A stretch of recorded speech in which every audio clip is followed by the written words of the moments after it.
Hello guys, welcome back to my YouTube channel once again. I hope आप सब बढ़िया होंगे और जो अपना फिट एंड फाइन होंगे। लेट दैट स्काई ट्रेन, वो भी यहाँ देखना, यहाँ पीछे इधर वो जा रही स्काई ट्रेन, दिख रही है ना, वो स्काई ट्रेन जा रही है। तो लग्जरी जगह रहता है यहाँ, अगर एक सीढ़ी लग जाए ना सीधी तो ऊपर चढ़ के जाया करूँ मैं सीधा स्काई ट्रेन की। पर ठीक है, apart from all the jokes, आज की वीडियो का टाइटल आपने देख लिया होगा कि in 2023 should you come to Canada as a international student. आप वर्क परमिट पे आ रहे हो तो कोई इशू नहीं है, you can make money on work permit. But जो 2 साल का इंटरनेशनल स्टूडेंट्स का 1 साल का जो स्ट्रगल होता है, should you come and struggle here for that. If you are not very well settled in India तो आप कंसिडर कर सकते हो, बट स्टिल 25 लाख रुपए लगाना आज के डेट में भाई बहुत बड़ी बात है। बिकॉज मैं बताता हूँ सारा कैसे कैसे। अब मैं अपनी यूनिवर्सिटी का एग्जांपल ले लेता हूँ। पहले हम फीस और उस आने के एक्सपेंस की बात करेंगे, पहले यहाँ पहुँचने तक की, कि आप यहाँ तक पहुँचो वो एक्सपेंस की बात करता हूँ मैं। आप यूनिवर्सिटी की फ़ीस दोगे, आईलेट्स किसी का 1 बार में होता है, किसी का 2, किसी का 3 में भी होता है। तो ठीक है, आप वो दोगे, पहले तो आप वो करोगे। उसके बाद आप जो है यूनिवर्सिटी की फ़ीस दोगे। यूनिवर्सिटी की fees on an average $15,000 per year की है ही है। मेरी कनाडा वेस्ट बढ़ाती जा रही है, 50,000 के करीब पहुंच चुकी है कनाडा वेस्ट की MBA की फ़ीस। एजुकेशन तो सिर्फ यहाँ पे इन्होंने कनाडा बुलाने का एक मतलब कनाडा का वीज़ा बेचने का वो ले लिया। ये सिर्फ कनाडा का वीज़ा बेच रहे हैं यहाँ पे, और इससे ज़्यादा कुछ नहीं है।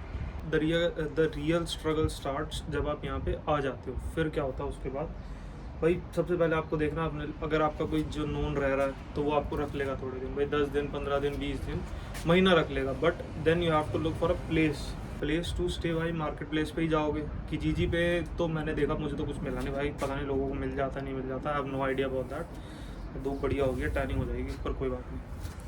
तो भाई लोगों को मिलता नहीं मिलता, that I have no idea about. मेरे को मार्केट प्लेस पे मिला था, और मैं अब अपनी कहानी बताता हूँ, रियल बता रहा हूँ कि मैंने इनको जब मैसेज करा था ना तो मेरे को रिप्लाई आ गया था बस एक एड्रेस का। नंबर पे मैंने कॉल करा, 2 बारी बंदे ने फ़ोन नहीं उठाया, और मैं इतना फेडअप था कि मैंने कहा चल रहा हूँ, मैं देखूँगा भाई, मैं डोर क्रैश करूँगा, जाके देखूँगा कोई आएगा, कोई तो गेट खोलेगा, बजाऊँगा जाके। तो मैं आया, मैं रूम देख के गया। मैंने इससे 1 घंटे का टाइम मांगा था, बस मैं कहीं जा रहा था, उस बंदे ने मना कर दिया। मैंने इसको कॉल करके डन कर दिया, और इसने बताया कि मेरे कॉल करने के जस्ट बाद किसी का फ़ोन आया था और वो बंदा बिना देख के लेने के लिए राज़ी था। तो ये हालत है यहाँ पे भाई। रेंटल बहुत मतलब रेंट्स आसमान में, ये सबको पता है भाई। और अब तो इतना बुरा हाल हो गया यहाँ पे, तो ना ऐसे ही है बस। और मतलब यहाँ पे कंस्ट्रक्शन हो रही है, पर अभी उस चीज़ को टाइम लगेगा। और जो बने हुए हैं ना ऑलरेडी, जो हाई राइजेस बनी हुई हैं, जो मैं उस दिन आपने मेरी वीडियोस में देखे होंगे, वो खाली पड़े हैं। 60% 60 to 70% खाली पड़े हैं, पर वो रेंट मांगेंगे $2,000, $2,500। कहाँ से देगा बंदा, है ही नहीं, तो वो खाली पड़े हैं, ऐसे ही फिर रह रहे हैं लोग, क्या कर सकते हैं। तो एक वो चीज़ होगी भाई। फिर उसके बाद अगली जो सबसे मेजर चीज़, आप यहाँ आ जाओ, आप क्यों आते हैं यहाँ पे, पैसा कमाने। और जॉब मार्केट आपको पता है कनाडा जो है अपने रिसेशन से बहुत बुरी तरह जा रहा है भाई, ठीक है ना। जॉब्स ओकी सोकी है यहाँ पे, जॉब्स कुछ खास है नहीं यहाँ पे, मैं बताऊँ भाई। और डिस्क्रिमिनेशन की भी बात करूँगा कि जॉब्स में डिस्क्रिमिनेशन कैसे होता है, पर पहले बताता हूँ कि जॉब यहाँ पे है नहीं। मैं जब से यहाँ आया हूँ ना, मैंने कम से कम 65 से 70, उससे भी शायद ज़्यादा ही जॉब्स में अप्लाई कर चुका हूँ, पर किसी से कोई रिस्पांस नहीं आया। एक वो जो वो आया था बिटकॉइन का, वो स्कैम हो गया मेरे साथ। तो जॉब्स तो यहाँ पे है ही नहीं भाई, ठीक है, अभी तो बिल्कुल भी नहीं। और कैश का, if you are lucky you will find it, और if not that is up to you भाई।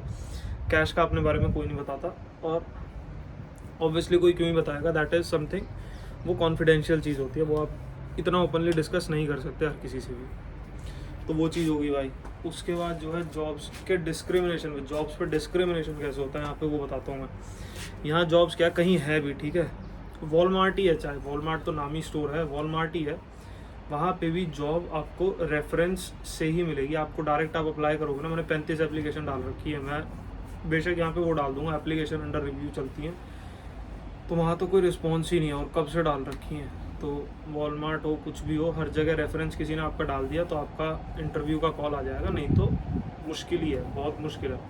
ऑनलाइन तो भूल जाओ कि आप अप्लाई कर रहे हो तो आपको जॉब मिल जाएगी। यहाँ पे चलता है रेफरेंस दबा के। हमें यूनिवर्सिटी में भी यही सिखाया जाता है कि MBA कर रहे हो अपने प्रोफेसर से बना के रखना, क्योंकि वही आपकी जॉब जो है बाद में लगवाएंगे, और इतनी जल्दी नहीं तो प्लेसमेंट नहीं है यहाँ पे, ये यहाँ का सच है भाई। तो बाकी असाइनमेंट्स आपको पता ही है कितने मिलते हैं यूनिवर्सिटी से भाई, मतलब और क्या मुझे पता नहीं, पर मेरी यूनिवर्सिटी कनाडा वेस्ट जो है इतने भर भर के असाइनमेंट देती है ना, हर हफ्ते एक असाइनमेंट, हर हफ्ते एक असाइनमेंट, हर हफ्ते एक असाइनमेंट भाई।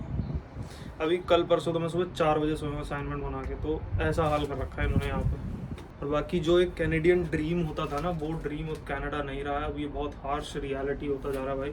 मतलब 25 लाख रुपए लगा के ना, व्हाट आई वुड से कि आपको जर्मनी साइड और यूरोप साइड जो है ऑप्शंस एक्सप्लोर करने चाहिए। नीदरलैंड्स है, बेल्जियम है, और आपको मतलब यूरोप साइड थोड़े ऑप्शंस एक्सप्लोर करने चाहिए। मैं लंदन नहीं कहता क्योंकि लंदन का भी वही हाल है, तो लंदन, ऑस्ट्रेलिया, न्यूजीलैंड आप अच्छा ऑप्शन एक्सप्लोर कर सकते हो कनाडा से पहले। बट कनाडा में ये है कि मतलब अपने जैसे बहुत हैं यहाँ पे। सरी तो मतलब सरी का क्या है, सरी पंजाबिया ना परी, ये यहाँ पे डायलॉग है, सरी पंजाबिया ना परी। तो ऐसे ही है भाई, बस क्या कर सकते हैं। बाकी 25 लाख लगाना वर्थ इट भाई। देखो 25 में से आपको 6-7 लाख रुपए जो GIC दोगे वो वापस मिल जाएगी, ठीक है, तो आपके बचे वही 17-18 लाख रुपए के करीब। अब 17-18 लाख रुपए आप सोचोगे 1 साल में कमा लोगे तो नहीं कमा पाओगे भाई, बल्कि आपको फीस भी अभी तो घर से मंगानी पड़ेगी। मैंने भी अपने घर वालों को बोल रखा है, मैंने कहा रेडी रहना, कुछ भी हो सकता है, मैं मंगा भी सकता हूँ, नहीं भी मंगा सकता।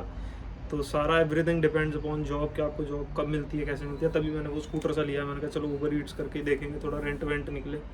अभी तो 2nd मंथ का रेंट भी मैंने जो है GIC से दिया भाई। ऐसे हालात है यहाँ पे, ओखा सोखा है भाई, जॉब मार्केट का थोड़ा है। पर कह रहे हैं कि इस साल सितंबर या अगले साल तक जो है मार्केट स्टेबलाइज हो जाएगा धीरे धीरे। बाकी देखते हैं क्या होता है क्या नहीं होता।